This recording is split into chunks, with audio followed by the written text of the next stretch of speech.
Assalamualaikum warahmatullahi wabarakatuh. Alhamdulillahirabbil alamin. Alhamdulillahilladzi hadana li hadza wa ma kunna linahtadiya laula an hadanallah. Laqad ja'at rusulu rabbina bil haqq wa nudu an tilkumul jannah uristumuha bima kuntum ta'malun. Asyhadu an la ilaha illallah wa asyhadu anna Muhammadar Rasulullah sallallahu alaihi wasallam wa ala alihi wa ashabihi amma ba'd. Alhamdulillah, para saudaraku sekalian yang saya hormati, kita pada kesempatan kali ini memiliki keberuntungan dan waktu untuk saling memberikan manfaat satu sama lain, yang tentunya saudara-saudaraku sekalian yang ada di rumah, yang sedang bepergian maupun yang sedang melonggarkan waktu untuk mencari sebuah nasihat atau tambahan ilmu, semoga Allah selalu memberikan kebarokahan, dan dengan kesempatan kali ini kita bisa saling belajar dan juga saling menambah wawasan tentang ilmu pengetahuan, terutama agama. Para saudaraku sekalian, sebagai umat Islam, tentunya kewajiban pokok yang harus kita lakukan untuk hidup di dunia yaitu adalah beribadah kepada Allah. Yang mana Allah sudah menjelaskan di surat Az-Zariyat, "Wa ma khalaqatul jinna wal insa illa liya'budun." Jadi tidaklah aku menciptakan jin dan manusia kecuali untuk beribadah kepadaku Allah. Yang sudah kita terima perintah untuk beribadah, salah satunya yaitu adalah kewajiban, ibadah wajib yang berupa sholat 5 waktu. Ibadah wajib sholat 5 waktu yang sudah kita ketahui, para saudaraku, kita tentunya sudah rutin melaksanakannya, dan saya yakin kita pun sudah tidak aneh mengerjakannya. Akan tetapi di sisi lain kita perlu mengetahui dan meneliti tentang keabsahan sholat kita selama ini, yaitu ada beberapa aspek, baik dari mulai wudhu, baik dari cara kita sholat, hadis-hadis yang Nabi lakukan juga saat sholat seperti apa, amalan kita sudah pas atau belum, sampai yang lebih mendetailnya yaitu bab tentang kesucian ketika kita sholat. Sebab kenapa? Sebab kesucian menjadi salah satu syarat sah atau keabsahan sholat kita itu diakui atau tidak. Maka dari itu sekarang mari kita coba belajar dan mengetahui agar kita bisa mengamalkan bagaimana kita mempraktekkan kesucian sebelum kita melaksanakan sholat. Para saudaraku sekalian, aspek utama yang menyebabkan kesucian ini ternodai yaitu biasanya dari tindakan-tindakan yang biasa kita lakukan, seperti membuang air, buang air kecil ataupun buang air besar. Nah, di sana kita sudah terbiasa untuk bersih-bersih, baik itu hanya sekedar istinja atau ada yang sudah mengetahui tentang kesucian sampai lebih mendalam sehingga dia praktek lebih dari istinja atau lebih dari sekedar cebok. Dia sampai membersihkan total sampai tidak ada cipratan najis yang terkena tubuhnya. Nah, kalau kita lihat praktek Nabi, apakah Nabi juga melakukan bersuci ketika Nabi ingin sholat? Atau ketika Nabi buang air, apakah Nabi memperhatikan kesuciannya sebegitu detail? Kalau kita lihat hadis tentang bab istinja dengan air, di situ diterangkan di salah satu riwayat Sunan Abu Dawud, hadis dari Anas bin Malik. Saat itu Nabi pergi ke kebun. Nabi ingin buang air kecil, yang mana di situ Nabi juga ditemani seorang budak yang memang dia masih kecil, yang mana budaknya Nabi sudah inisiatif membawakan wadah yang berupa air.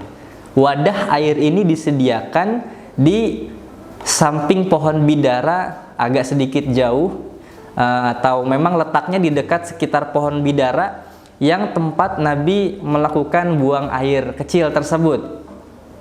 Namun di hadis ini dijelaskan Nabi ya memang buang air kecil. Ketika Nabi buang air kecil, lalu setelah itu Nabi mengambil wadah air yang diberikan oleh gulam tersebut, ya, oleh budaknya Nabi tersebut yang masih kecil. Kalau Anas bin Malik yang meriwayatkan hadis ini itu juga termasuk pelayannya Nabi, namun bukan budaknya Nabi. Memang saat itu Anas masih kecil dan budak yang membawakan wadah ini usianya lebih muda daripada Anas. Saat itu Nabi terlihat fakharaja alaina wa qad istanja bil ma. Nabi istinja dengan air. Di sini kita melihat praktek Nabi beristinja, yaitu Nabi melakukan bersih-bersih atau kita biasa dengar cebok. Ya, istinja. Kalau kita tidak menemukan air, biasanya kita menemukan alat lain yang disahkan untuk bersuci, seperti halnya tisu atau batu, yang mana bisa disebut dengan peper, istijmar, atau bisa disebut dengan istitobah. Nah, itu boleh kalau memang keadaan darurat tidak ada air. Itu beberapa solusi ketika tidak menemukan air. Namun Nabi tidak sampai di situ saja.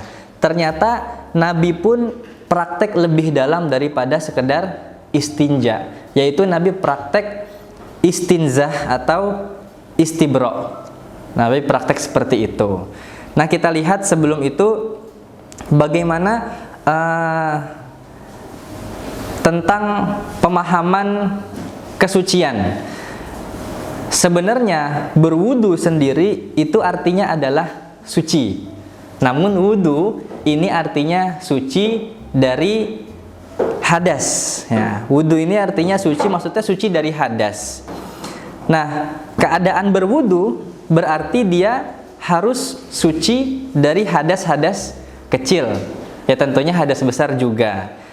Nah, kalau keadaan yang dibilang hadas besar, maka keadaan ini mengharuskan seseorang untuk melakukan mandi jinabat atau mandi junub. Itu yang disebut hadas besar. Hadas besar seperti halnya seseorang melakukan hubungan suami istri, atau seseorang dia mengalami mimpi basah, maka itu juga termasuk hadas besar. Bila orang mengalami hadas besar, tidak cukup baginya hanya sekedar melakukan wudu, sebab wudu itu mensucikan dari hadas kecil. Kalau hadas besar itu disucikan dengan cara mandi junub atau mandi jinabat. Nah, itu beberapa pengertian yang bisa kita fahami, sehingga kita mengerti bahwa ternyata kalau kita malam keadaan hadas besar atau ada yang mengalami mimpi basah, lalu kita bangun untuk sholat subuh, tidak bisa kita hanya sekedar melakukan wudu, tapi kita harus melakukan mandi jinabat terlebih dahulu. Setelah mandi jinabat, maka hadas besar kita sudah tuntas, gitu. Kalau urusan wudu, maka yang perlu kita perhatikan di sini jauh lebih mendetail, yaitu bersih atau suci dari hadas-hadas kecil. Di sini suci dari hadas kecil bukan hanya sekedar dia bersih dari kotoran yang sudah dia buang, cebok biasa, itu tidak mencukupi.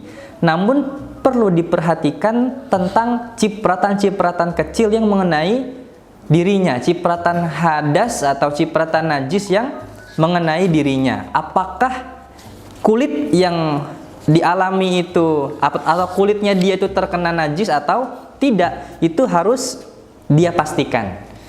Karena memang kalau kita lihat betapa pentingnya wudu atau betapa pentingnya menjaga kesucian itu dari hadis Nabi, yang mana saat itu Nabi melewati 2 kuburan. Jadi dari Ibni Abbas dia berkata, "Marra Rasulullah sallallahu alaihi wasallam ala qubrain." Nabi melewati 2 kuburan. Nabi berkata, "Innahuma yu'adzibani." Jadi kedua kuburan ini mereka sama-sama mendapatkan siksaan kubur. Wa ma yu'adzibani fi kabir. Penyebab yang dialami siksaan yang dia alami ternyata itu bukanlah dosa besar.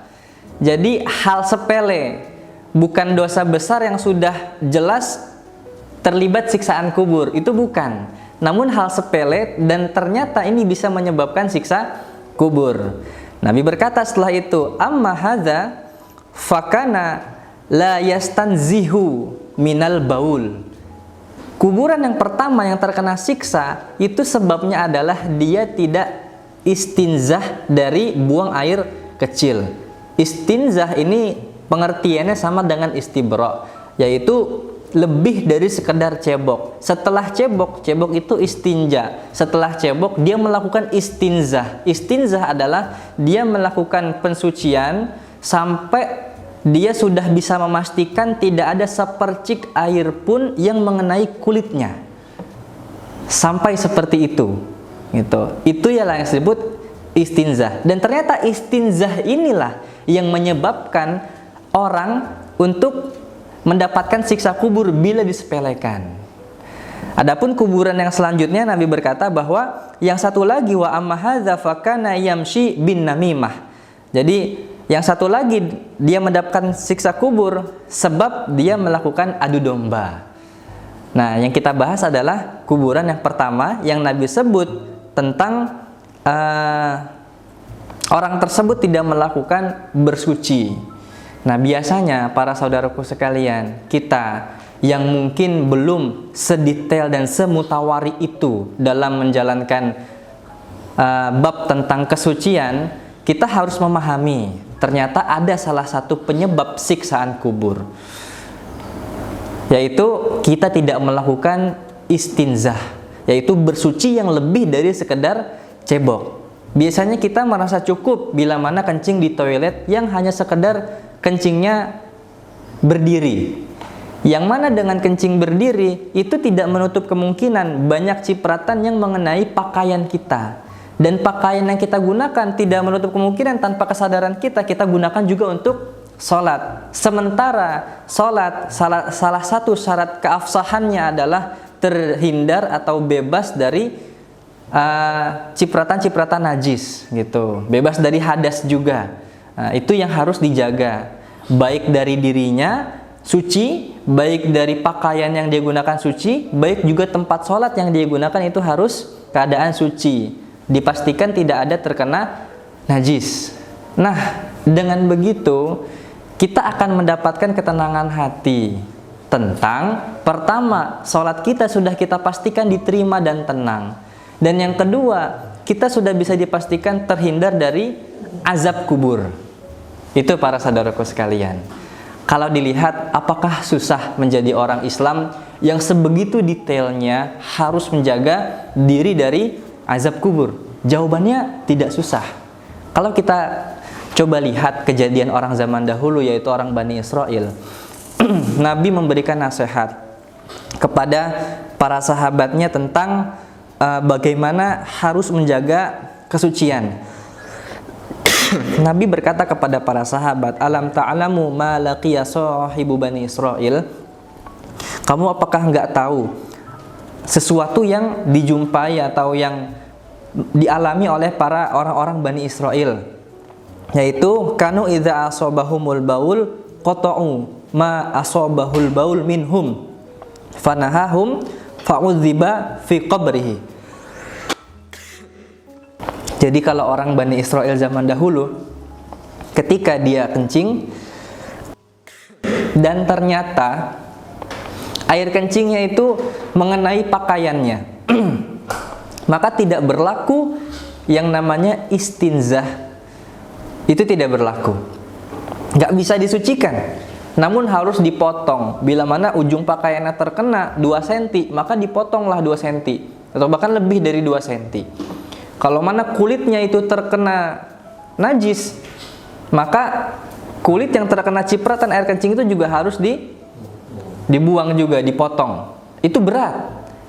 Nah, kita sebagai orang iman yang sudah kedapatan dalil dan juga beberapa hadis dari Rasulullah SAW, kita justru merasa senang karena kita mendapatkan sebuah kebijaksanaan dari ketentuan yang Allah buat, diturunkannya wahyu dan diucapkan oleh Nabi sehingga berbentuk hadis yang bisa kita pelajari tentang menjaga kesucian. Nah, dari situ kita sadar dan faham ternyata memang bersuci itu adalah suatu kewajiban, suatu keharusan yang memang harus kita kerjakan. Itu harus kita jaga. Sebab apa? Kalau kita tidak jaga, kita terancam sholat kita bisa-bisa tidak sah. Yang pertama. Yang kedua, kita terancam bisa-bisa kita terkena siksaan kubur sebab masalah sepele.